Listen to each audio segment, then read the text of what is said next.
प्यारे अभ्यर्थियों, स्वागत है आपका फिर एक नई क्लास में। अभ्यर्थियों, जो भी विद्यार्थी रीट पात्रता एग्जाम अभ्यर्थियों देने वाला है उनके लिए इस क्लास में राजस्थान जीके के 50 मोस्ट इंपॉर्टेंट क्वेश्चनों पर बात करने वाले हैं। क्लास अभ्यर्थियों आपके लिए रामबाण साबित होने वाली है। वही प्रश्न अभ्यर्थियों इस क्लास में आपके लिए सेलेक्ट किए हैं जो आपके एग्जाम की दृष्टि से मोस्ट इंपॉर्टेंट क्वेश्चन बनते हैं। क्लास को एंड तक जरूर देखना अभ्यर्थियों। तो चलिए दोस्तों, टाइम आपके पास बहुत कम बचा है। 27 और 28 फरवरी का अभ्यर्थियों आपका एग्जाम होने वाला है। पहला क्वेश्चन अभ्यर्थियों आपसे स्क्रीन के सामने कि आपसे पूछा है कि 56 का मैदान निम्नलिखित बेसिनों में से किस में स्थित है अभ्यर्थियों। स्टार लगा के रखना। पहला ही क्वेश्चन अभ्यर्थियों मोस्ट इंपॉर्टेंट है। ऑप्शन हो जाते हैं चंबल बेसिन, माही बेसिन, लूनी बेसिन या आपके बनास बेसिन। तो 56 का मैदान अभ्यर्थियों आपको बताना है कि कौन से बेसिन में स्थित है। करेक्ट आंसर की बात की जाए ऑप्शन 2 आपका इसमें राइट आंसर हो जाता है, यानी कि अभ्यर्थियों माही बेसिन में आपके जो 56 का मैदान है अभ्यर्थियों वो आपके माही बेसिन में स्थित है। Option 2 is the correct answer. दोस्तों क्लास को पूरी देखना। इसको आप 2 की स्पीड में अभ्यर्थियों चाहे आप इसको 2 की स्पीड में करके देखना, लेकिन क्लास को पूरा जरूर देखना। क्वेश्चनों को रिपीट करना अभ्यर्थियों आपके लिए इंपॉर्टेंट बन जाता है। अगला क्वेश्चन अभ्यर्थियों आपसे पूछा है कि निम्न में से कौन सी नदी कच्छ का रण में गिरते हैं अभ्यर्थियों, यानी कि इन चारों में से कौन सी नदी अभ्यर्थियों जो अपना जल कच्छ का रण में ले जाती हैं।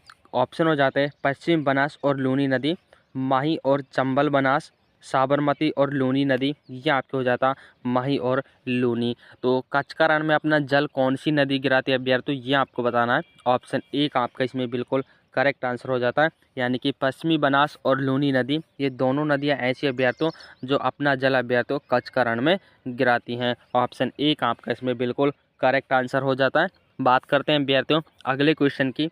अगला प्रश्न अभ्यर्थियों आपसे पूछा है कि दक्षिण पश्चिमी मानसून निम्नलिखित में से किस क्षेत्र में पहले आता है अभ्यर्थियों। स्टार लगा के रखना अभ्यर्थियों, एग्जाम की दृष्टि से मोस्ट इंपॉर्टेंट क्वेश्चन है कि दक्षिणी पश्चिमी मानसून सबसे पहले अभ्यर्थियों कहाँ पर पहुँचता है ये आपसे पूछा है। सवाई माधोपुर तथा करौली में, नागौर तथा जोधपुर में, पाली तथा चूरू में या आपकी गंगानगर हनुमानगढ़ में।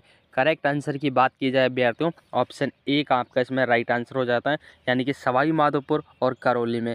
यहाँ पर अभ्यर्थियों आपकी जो दक्षिणी पश्चिमी मानसून है वो सबसे पहले पहुँचता है। ऑप्शन 1 करेक्ट आंसर हो जाता है अभ्यर्थियों। बात कर लेते हैं अगले क्वेश्चन की। अगला क्वेश्चन अभ्यर्थियों आपसे पूछा है कि एरिडी मृदा समूह प्रधानता अभ्यर्थियों जो एरिडी मृदा अभ्यर्थियों वो राजस्थान के किस प्रदेश में पाया जाता है। सर्वाधिक मात्रा में अभ्यर्थियों राजस्थान के कौन से क्षेत्र में एरिड समूह की मृदा पाई जाती है। क्वेश्चनों को अभ्यर्थियों एंड में ज़रूर बताना कि आपके अभ्यर्थियों कितने क्वेश्चन सही होते हैं। इस क्लास में जितने भी क्वेश्चन होने वाले हैं उनमें से अभ्यर्थियों आपका स्कोर आपको पता होना चाहिए कि कितने आपके सही प्रश्न होते हैं। कमेंट में ज़रूर बताना। तो एरिड समूह की मृदा अभ्यर्थियों आपसे पूछिए तो पश्चिमी राजस्थान ऑप्शन 2 आपका इसमें करेक्ट आंसर हो जाता है।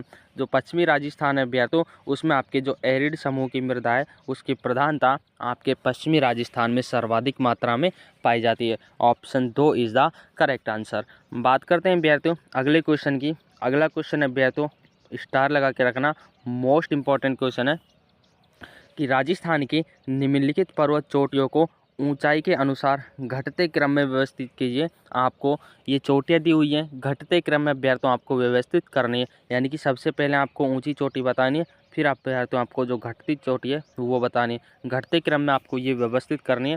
तो सबसे पहले बात की जाए अभ्यर्थियों आपके ऋषिकेश आ जाती है, ये अभ्यर्थियों आपकी 1 नंबर पर आ जाती है। उसके बाद अभ्यर्थियों आपके खो चोटी आ जाती है, 2 नंबर पर आपकी खो चोटी आ जाती है। और 3 नंबर की बात की जाए अभ्यर्थियों तो तारागढ़ अभ्यर्थियों आपके 3 नंबर पर आ जाती है। और जो बाबाई चोटी अभ्यर्थियों ये आपके 4 नंबर पर आ जाती है। ऑप्शन 2 आपका इसमें करेक्ट आंसर हो जाता है। याद रखना अभ्यर्थियों इंपॉर्टेंट क्वेश्चन है, ऐसे क्वेश्चन एग्जाम में अक्सर पूछे जाते हैं। स्टार लगा के रखना, एग्जाम की दृष्टि से अभ्यर्थियों मोस्ट इंपॉर्टेंट प्रश्न बन जाता है। बात करते हैं अभ्यर्थियों अगले क्वेश्चन की। अगला प्रश्न अभ्यर्थियों आपसे पूछा है कि निम्न में से किस क्षेत्र में उपोष्ण कटिबंधीय जो सदाबहार वन है अभ्यर्थियों वो पाए जाते हैं। तो उपोष्ण कटिबंधीय सदाबहार वन आपसे पूछा है कि कौन से क्षेत्र में पाए जाते हैं। केलवाड़ा अभ्यर्थियों, कोलायत, आबू या आपके सूरतगढ़। तो आबू का जो क्षेत्र है अभ्यर्थियों वहाँ पर अभ्यर्थियों आपकी जो सदाबहार वन है वो अभ्यर्थियों सदाबहार जो उपोष्ण कटिबंधीय वन होते हैं जिनको हम सदाबहार बोलते हैं वो आपके माउंट आबू में पाए जाते हैं। ऑप्शन 3 आपका इसमें बिल्कुल करेक्ट आंसर हो जाता है। बात करते हैं अभ्यर्थियों अगले प्रश्न की।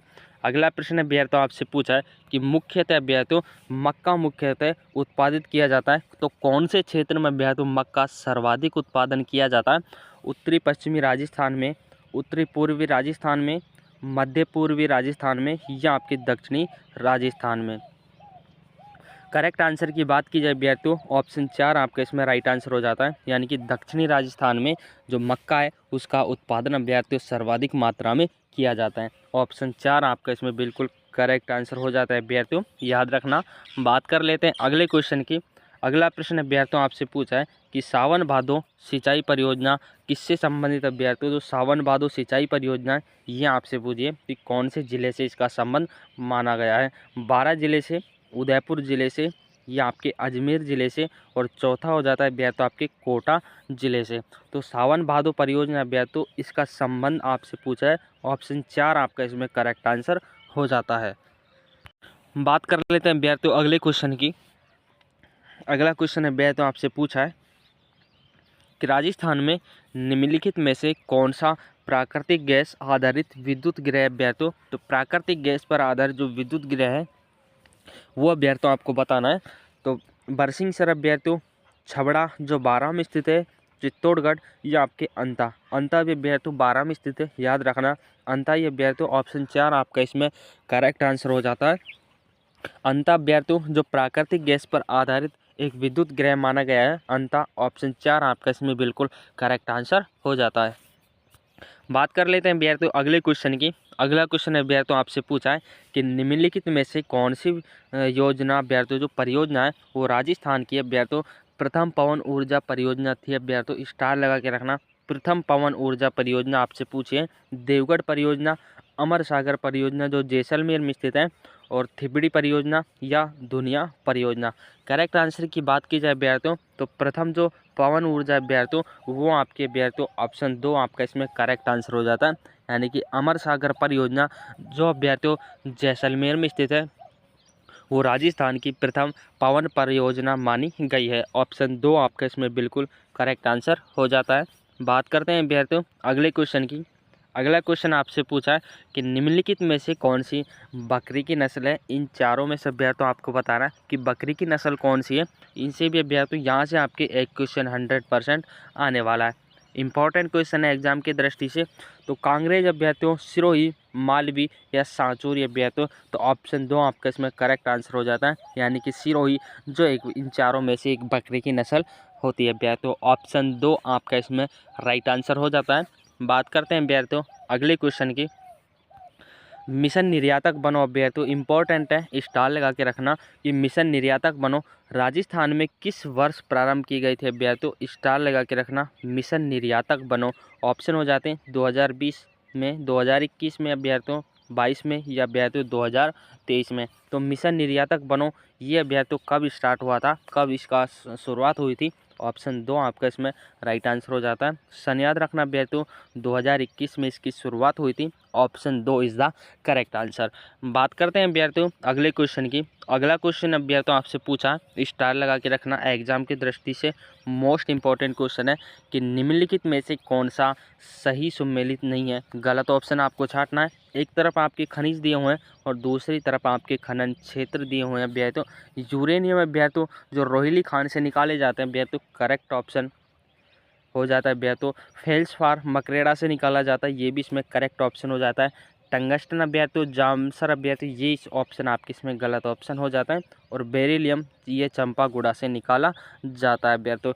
टंगस्टन अभ्यर्थियों, टंगस्टन यहाँ जासमर से अभ्यर्थियों जिप्सम निकाला जाता है, याद रखना, ये भी याद रखना। ऑप्शन 3 आपका इसमें बिल्कुल करेक्ट आंसर हो जाता है। टंगस्टन अभ्यर्थियों जो आपके जासमर से नहीं अभ्यर्थियों, जबकि जिप्सम है जो आपके जासमर से निकाला जाता है। ऑप्शन 3 आपका इसमें बिल्कुल करेक्ट आंसर हो जाता है। बात करते हैं अभ्यर्थियों अगले क्वेश्चन की। अगला क्वेश्चन आपसे पूछा है कि आई स्टार्ट राजस्थान एक पहल है अभ्यर्थियों, ये कब शुरू की गई थी, किसकी कौन सी उसके द्वारा अभ्यर्थियों ये शुरू की गई थी? तो करेक्ट आंसर की बात की जाए ऑप्शन 1 आपका इसमें करेक्ट आंसर हो जाता है, यानी कि सूचना प्रौद्योगिकी एवं संचार विभाग की एक पहल मानी गई है। क्या अभ्यर्थियों जो आई स्टार्ट राजस्थान है एक पहल है वो किसकी है? सूचना प्रौद्योगिकी और संचार विभाग के अभ्यर्थियों। ऑप्शन 1 आपका इसमें बिल्कुल करेक्ट आंसर हो जाता है। बात करते हैं विद्यार्थियों अगले क्वेश्चन की। अगला क्वेश्चन है विद्यार्थियों आपसे पूछा है कि राजस्थान की संबल ग्राम योजना, और स्टार लगा के रखना विद्यार्थियों, राजस्थान की संबल ग्राम योजना निम्नलिखित में से किससे संबंधित है विद्यार्थियों? तो किससे संबंधित है संबल ग्राम योजना आपसे पूछे विद्यार्थियों, स्टार लगा के रखना है एग्जाम की दृष्टि से। तो सामाजिक कल्याण है विद्यार्थियों, ऑप्शन 3 आपका इसमें बिल्कुल राइट आंसर हो जाता है। सामाजिक कल्याण से विद्यार्थियों इसका संबंध माना गया है, option 3 is the correct answer. बात करते हैं विद्यार्थियों अगले क्वेश्चन की। अगला क्वेश्चन आपसे पूछा है कि राजस्थान में निम्नलिखित में से कौन सी रबी मौसम की तिलहन फसलें हैं विद्यार्थियों? रबी मौसम की तिलहन फसलें आपको बतानी है कि कौन कौन सी हैं। ऑप्शन आपके हो जाता है, ऑप्शन 3 आपका इसमें करेक्ट आंसर हो जाता है, यानी कि सरसों, तारामीरा और अलसी, ये तीनों फसलें विद्यार्थियों राजस्थान में विद्यार्थियों रबी मौसम की फसलें और एक तिलहन फसल भी मानी जाती हैं। Option 3 is the right answer. बात करते हैं विद्यार्थियों अगले क्वेश्चन की। अगला क्वेश्चन है विद्यार्थियों आपसे पूछा है कि किस भू आकृति प्रदेश में नरसिंहपुर पहाड़ और हिंगलांज का मगरा स्थित है विद्यार्थियों? स्टार लगा के रखना विद्यार्थियों, नरसिंहपुर पहाड़ और हिंगलांज का जो मगरा है वो आपको बताने की कौन से क्षेत्र में स्थित है। ऑप्शन 2 आपका इसमें करेक्ट आंसर हो जाता है, यानी कि लूनी बेसिन में विद्यार्थियों जो नरसिंहपुर पहाड़ और हिंगलांज का मगरा स्थित है वो आपके लूनी बेसिन में स्थित है। ऑप्शन 2 आपका इसमें बिल्कुल करेक्ट आंसर हो जाता है। Option 2 is the right answer. अब विद्यार्थियों स्टार लगा के रखना एग्जाम की दृष्टि से मोस्ट इंपॉर्टेंट क्वेश्चन है। बात कर देते हैं विद्यार्थियों अगले क्वेश्चन की। अगला प्रश्न विद्यार्थियों आपसे पूछा है कि हतमती, मेसवा और माजम, इन तीनों नदियां विद्यार्थियों किसकी सहायक नदियां ये आपको बतानी है। तो ये साबरमती की सहायक नदियां विद्यार्थियों, हतमती, मेसवा और माजम, तीनों नदियों को याद रखना विद्यार्थियों, साबरमती की ये तीनों सहायक नदियां मानी गई हैं। बात करते हैं विद्यार्थियों अगले क्वेश्चन की। अगला क्वेश्चन है विद्यार्थियों आपसे पूछा है कि हाड़ौती प्रदेश में प्रधानता जो प्रकार की मृदा है वो कौन से विद्यार्थियों? तो हाड़ौती प्रदेश में कौन से प्रकार की मृदा पाई जाती है? वर्टिसॉल्स।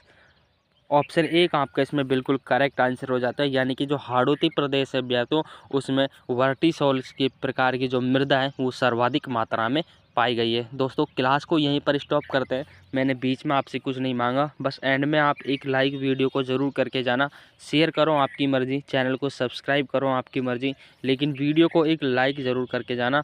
और यहाँ पर विद्यार्थियों जो इम्पोर्टेंट मैटर है वही आपको दिया जाता है, जो आपकी एग्जाम की दृष्टि से मोस्ट इम्पोर्टेंट मैटर होता है। मिलते हैं विद्यार्थियों अगली क्लास में, तब तक के लिए जय हिंद साथियों।